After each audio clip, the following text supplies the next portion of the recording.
Surja El Ghashie, Mekase, 26 vargje.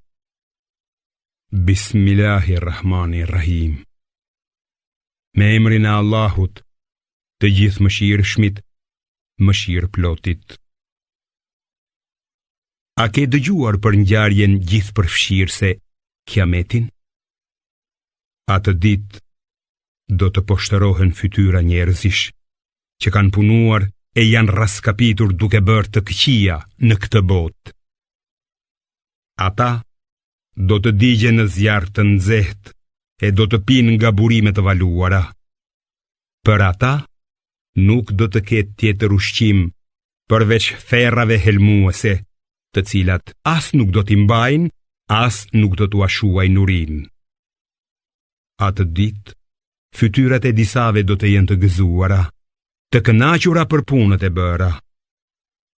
Ata do të jenë në kopshtin e lartë, në të cilin nuk do të dëgjojnë fjalë boshe.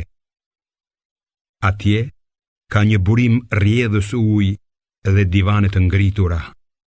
Ka kupa të vëna për t'u mbajtur në dorë dhe jastëk të renditur, si edhe shumë qilima të shtruar. Vallë, a nuk i shohin dhe vetë se si janë krijuar? Po qiellin, se si është ngritur?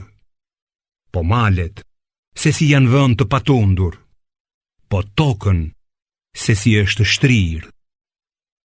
Prandaj, këshilloj njerëzit, o Muhammed, se ti je vetëm këshillues dhe nuk je ngarkuar ti detyrosh ata me forcë.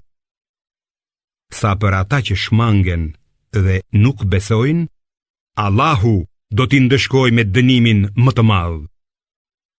Pa dyshim, ata do të kthehen të gjithë tek ne dhe patjetër që do të japin llogari para nesh.